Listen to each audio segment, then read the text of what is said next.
Hello, this is Bino. Welcome back to my channel. Today what I wanted to do is talk about Prusik cords and how to make your own. Had some questions on it, so I thought I'd go over it and perform a little on how to do it. Let's get to it. I had some questions that were asking me about Prusik cords and how can you create your own. Of course you can buy Prusik cords that are already made up. This is a 24-inch Prusik cord. It's an 8mm diameter, and it has spliced eyes. Yeah, you can buy that. The thing about this is that it's that length, it's never going to change. Now, some people like the idea that they want to have maybe a certain length that you can't buy in a store, or maybe some guys have a big spool of Prusik cord that they buy in bulk because it's cheaper for them. What I wanted to do is just talk about the knots that you'll use. The one that I like to use is a double fisherman's knot, and that's what this is here. It's a termination knot. You use it even on regular climbing systems for a termination, for like working. The only difference is it's a smaller diameter. But in this knot, when you're making it, the important part about it is how long the tail is. Now the tail has to be 5 diameter lengths. So I did a real small graph here just on paper just to show you what so at 8mm what you can do. What I did is a simple thing. I just got my rope and then I marked 5 diameter lengths. So you got 1, 2, 3, 4, 5. This is an 8mm cord. So what I wanted to make sure of after I tie my knot, that this tails that 5 diameter lengths, now 8mm. Now if you're using a bigger cord, now this other cord here, it's a 10mm cord, so it's going to be a little bit longer length. So I did the same thing, just lined it up. I'm a little bit wide on it, but what I have here is 5 diameter lengths, so 1, 2, 3, 4, 5. I want to make sure that the tail on this will fall in that 5 diameter length. So you don't have to do this graph every time you do it. For me, I just did this, a long time ago, but so I can picture out when I tie this at this millimeter, 10mm. Then I know what it is every time. For me, what I'll do, since I've already got it measured out, on me for my index finger, the tail should be the length of my index finger for a 10mm cord. And on a 8mm cord, it's going to be lesser, so almost the full length, just a little piece. Well, and I memorize it, so I know. I don't have to break out a graph and do it every time.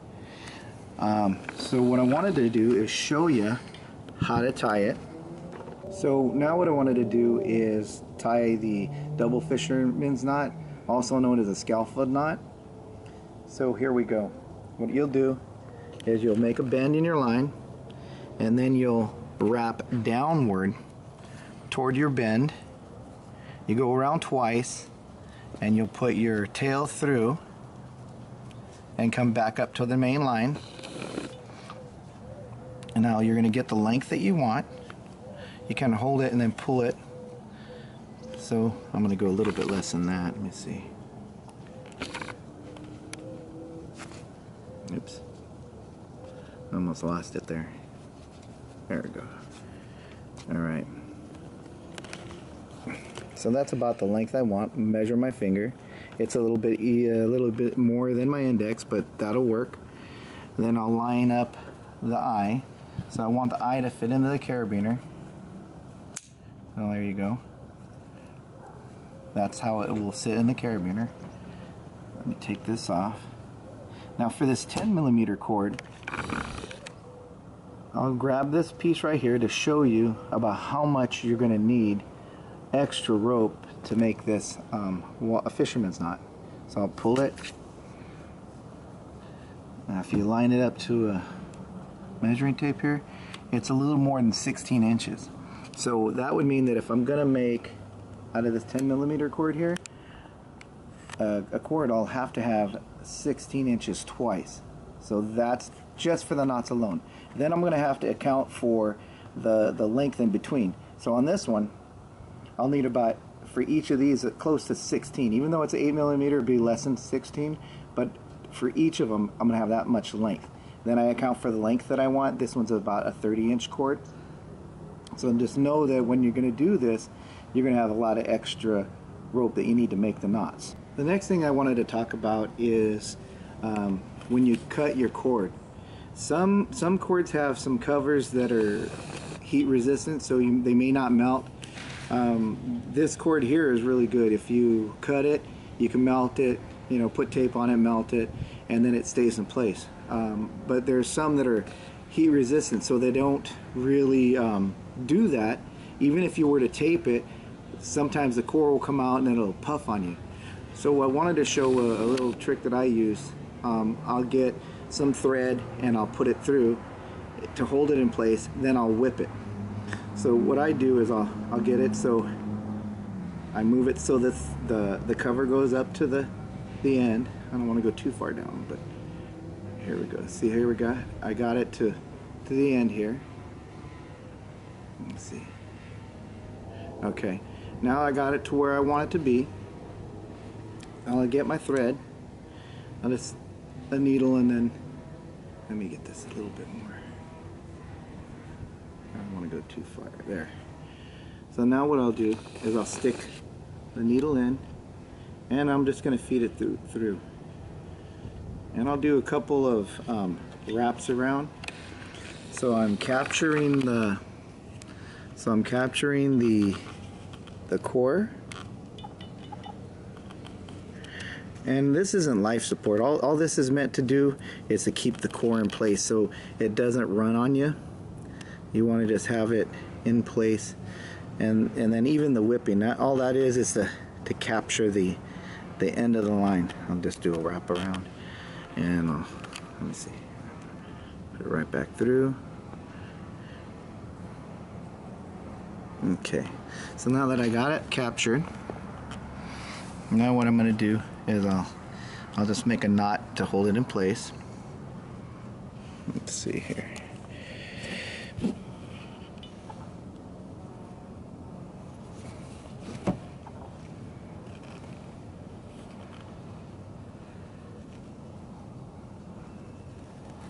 Okay.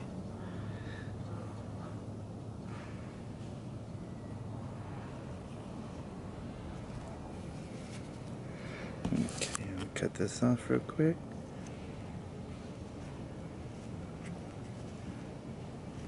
There we go. So now that I got that done, what I'm going to do is get some contractor string here, and I'm going to whip the end so it doesn't run on me.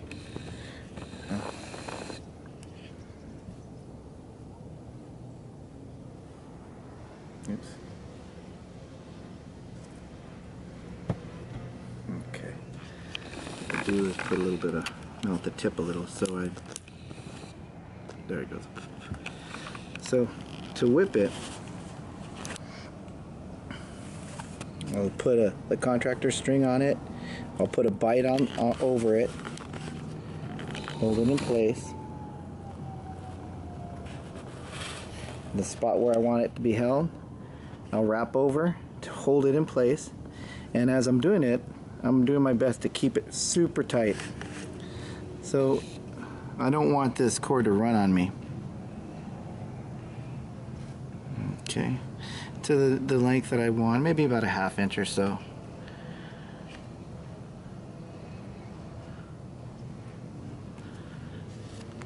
That's probably enough for me. So now that I got it to where I want it to be, I'm going to pull that bite up, and I'm going to slide the tail, the long end, through the bite. All right, there we go. Now I'm going to hold the long end, and I'm going to grab this tail with a pair of Leatherman. And what I'm gonna do is just pull this through so it tightens it up. Now, since I've wrapped it really, really tight, when I pull this cord through, it's gonna make it tighter. So there we go. and that's kind of how I'm going to finish it. Pull the cord all the way to about the center there. Now what I'm going to do is get the scissors.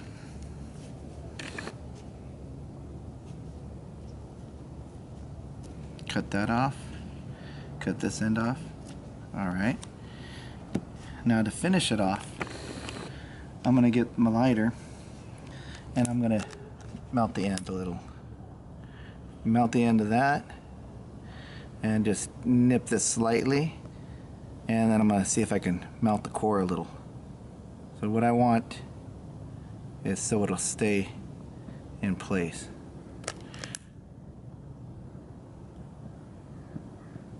There I go. Just kind of push it on there a little. Let's see if I can melt it a little more.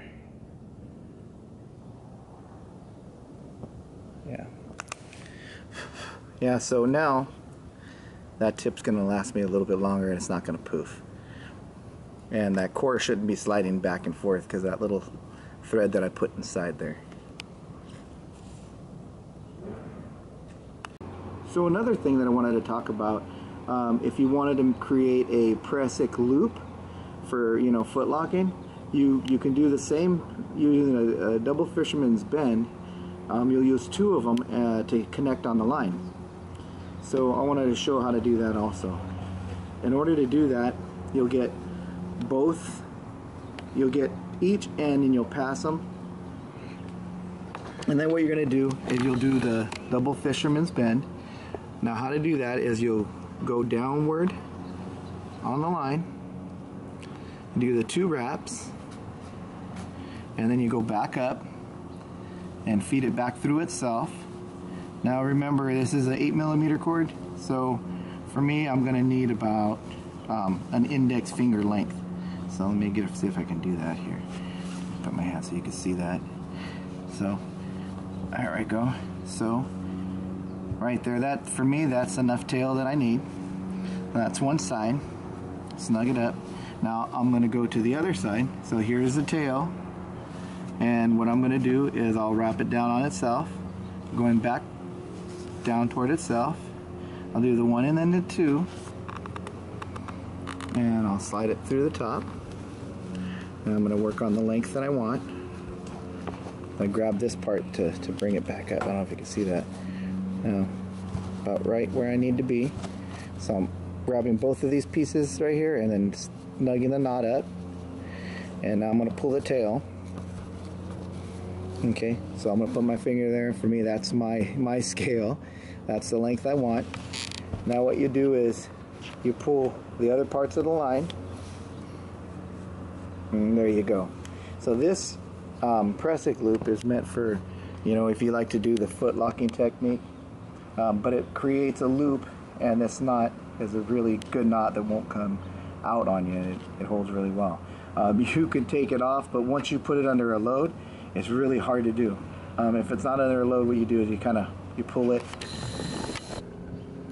and come apart, and then you mess with it and then come off. But normally you put it there and it kind of stays like that. And that would be for a Prusik loop. So there you go, creating a Prusik cord for climbing. So we used a double fisherman's knot, also known as a scaffold knot, going over the right length that you need. Remember, 5 diameter lengths, that's important. It is a cinching knot, so after it cinches, it holds in place. And having that 5 diameter length, it never runs on you. You'll never have to worry about backing that tail. Also, we went over making a Prusik loop for foot locking, where you use 2 double fisherman's bends, also known as a grapevine knot, putting them together. These are really good solid knots to use to create your own Prusik cord for climbing or your Prusik loop. And then we're going over the tips. Having a whipped end is really a nice thing to do. Doesn't just have to be whipped, you can also do tape. Going over about the core sliding out on some of the cords, because some of them won't melt. Yeah, having a tip like this, not life support, but it does help them from not fraying, and you don't want fraying tips on your rope. Sometimes it gets in the way. It helps the rope last a little bit longer. It's a nice little added thing to have. Real quick, remember that if you're doing any of this stuff, make sure you do it low and slow. Anyhow, I hope you guys like that video. Comment, like, and subscribe. Hit the notification bell if you like what we do. And yeah, by all means, share our videos with your friends. Alright, take care. We'll see you next time.